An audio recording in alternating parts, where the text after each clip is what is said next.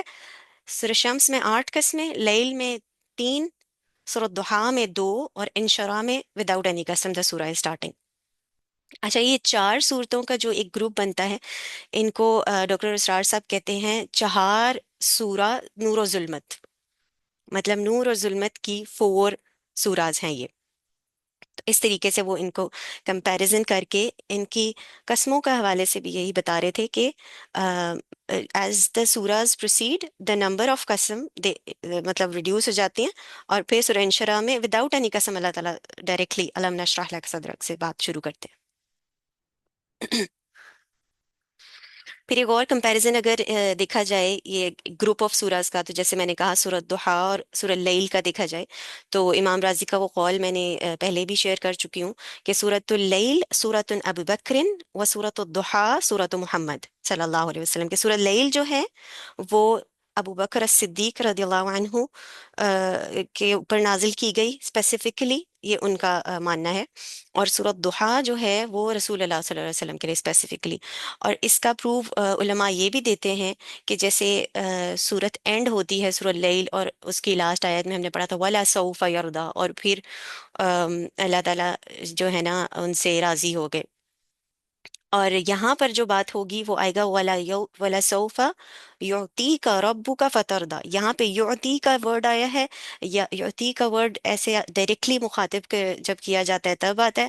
اور کیونکہ حضرت ابو بکر صدیق ڈائریکٹلی مخاطب نہیں تھے، وہ نبوت کے درجے پہ فائز نہیں تھے، اس وجہ سے یہ اللہ تعالیٰ کی ایک کہہ لیں سنت ہے کہ انبیاء سے تو ڈائریکٹلی بات کی جاتی ہے، لیکن اس کے علاوہ جو ہیں ان سے ڈائریکٹلی بات نہیں کی جاتی جو عام انسان ہے ان سے.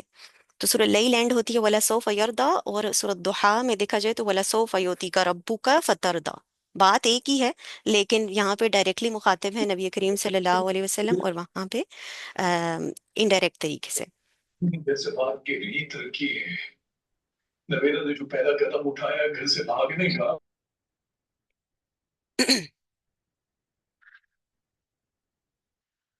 اب اس حوالے سے سورۃ دحا کی ایک اور بھی بہت خوبصورت بات میں نے نوٹ کی، اور یہ بالکل اگر ہم دیکھیں نا کہ سورہ کے جو الفاظ ہیں وہ بہت ہی سادہ، سمپل، اور یہ ایسے الفاظ نہیں ہیں جو پہلے استعمال نہیں ہوئے کسی صورت میں.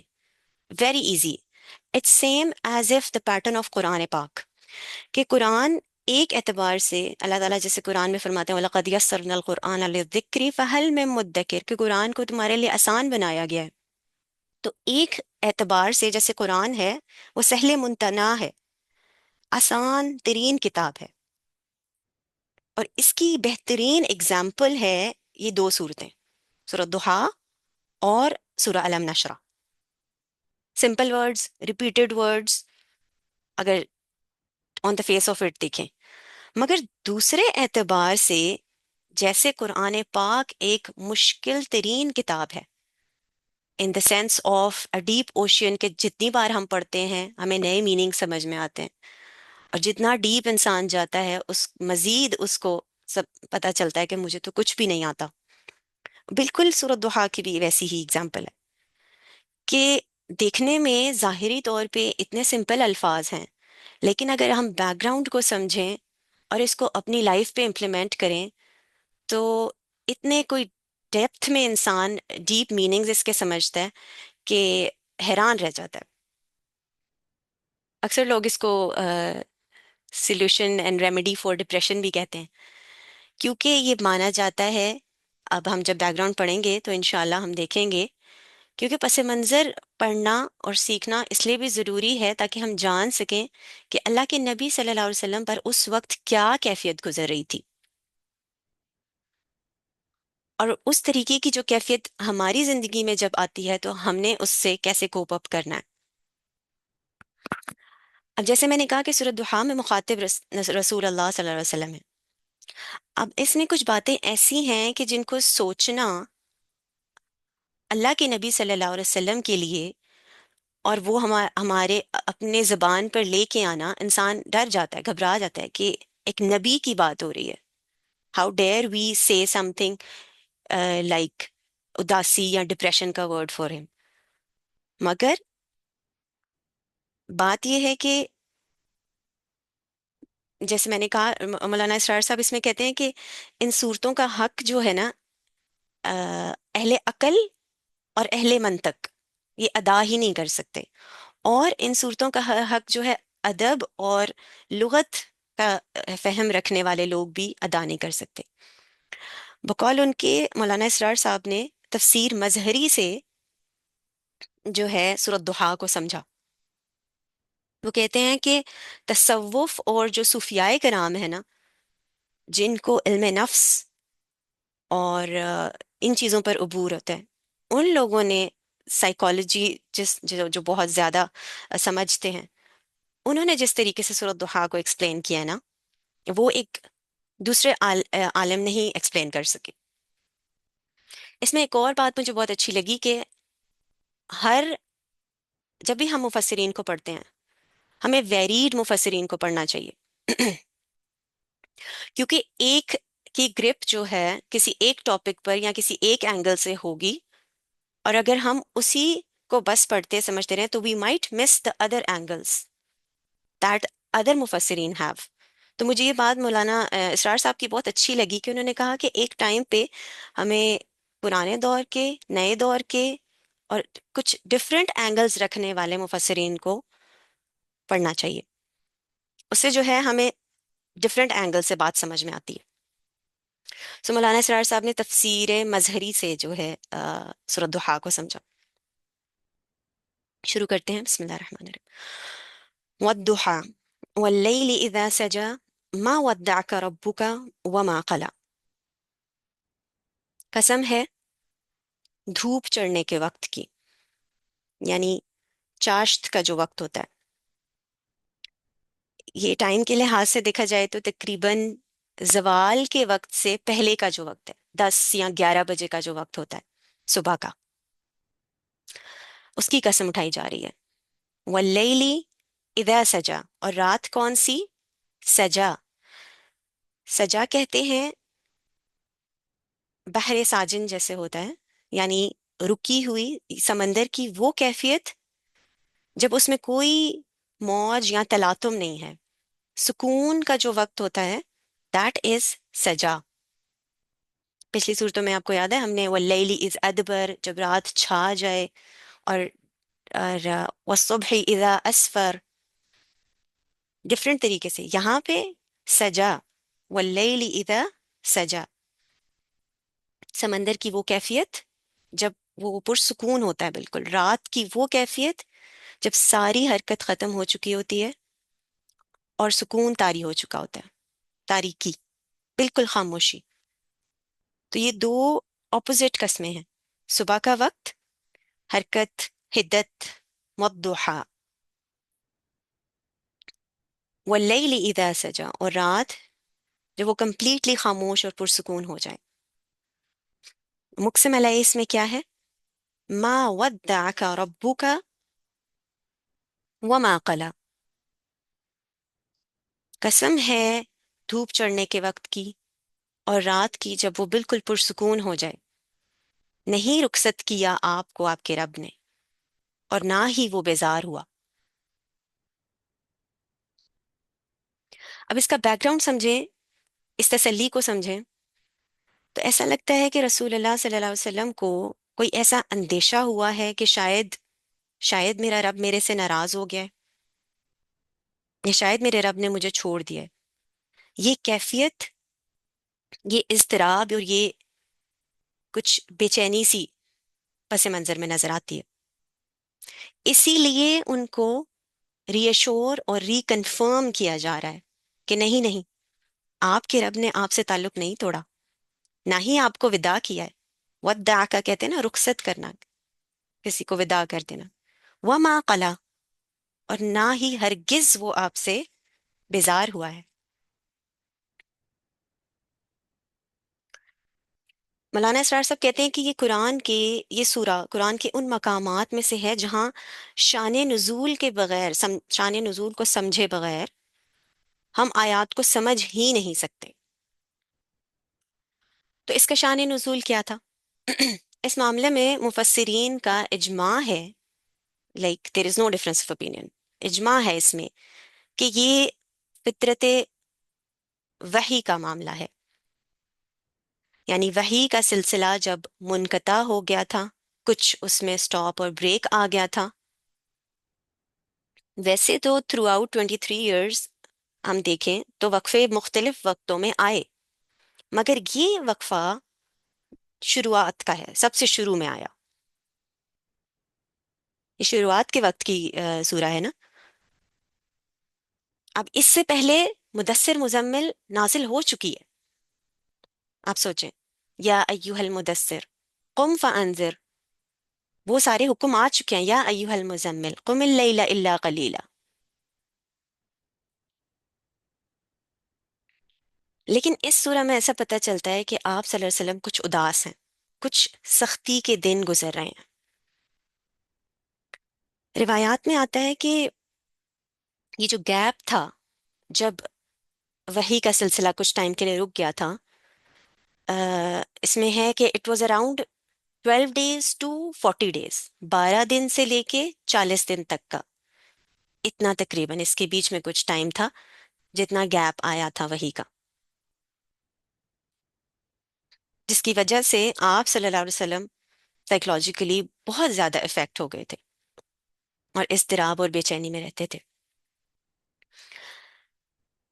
اب اس میں اگر ہم جدید دور کے مفسرین کو دیکھیں اور ریشنل قسم کے مفسرین کو دیکھیں تو وہ ریزن آف دس اداسی اور اس اداسی کے ریزن کو سمجھاتے ہوئے یہ کہتے ہیں کہ کیونکہ آپ صلی اللہ علیہ وسلم کو اس وقت جو مسائل درپیش تھے، لوگوں کے طعنے سننا، ادھر ادھر کی باتیں سننا، اور پھر جو لوگ سوال و جواب کرتے تھے اس کا سوال کچھ کرتے تھے تو آپ صلی اللہ علیہ وسلم وحی کے ذریعے اس کا جو ہے جواب دیتے تھے، تو وہ نہیں دے پا رہے تھے، اس وجہ سے اداس تھے. یعنی rational minds might think like this, کہ جو مسائل آ رہے تھے اس کی وجہ سے پریشان ہو گئے تھے، یا جو کوشچنس تھے ان کا معاذ اللہ کوئی جواب نہیں دے پا رہے تھے. وی نو ہاؤ اسمارٹ اور نبی صلی اللہ علیہ وسلم واز فرام دا بگننگ، اور صادق اور امین کا لقب تو ان کو نبوت سے پہلے ہی مل گیا تھا. اس کا ریزن جو ہے نا ہمیں سمجھ میں آتا ہے اصل اداسی کا سورہ ہود اور سورہ فرقان میں اس کا آتا ہے. سورہ ہود کی آیہ نمبر 120 میں اللہ تعالیٰ فرماتے ہیں وَكَلَّا نَقُصُّ عَلَيْكَ مِنْ أَنْبَاءِ الرُّسُلِ مَا نُثَبِّتَ بِهِ فُؤَادَكَ وَجَاءَكَ فِي هَذِهِ الْحَقُّ وَمَوْعِظَةُ وَذِكْرَى لِلْمُؤْمِنِينَ.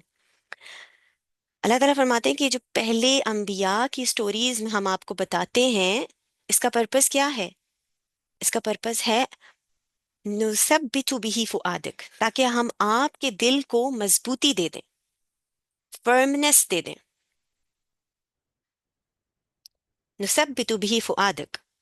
اور اسی طریقے سے سورہ فرقان میں بھی آتا ہے کذالک، اسی طریقے سے نثبت به فؤادک، کہ ہم آپ کے دل کو تقویت، یعنی یہ وہی کیا کام کرتی ہے، آپ کے دل کو وہ تقویت اور وہ مضبوطی دیتی ہے.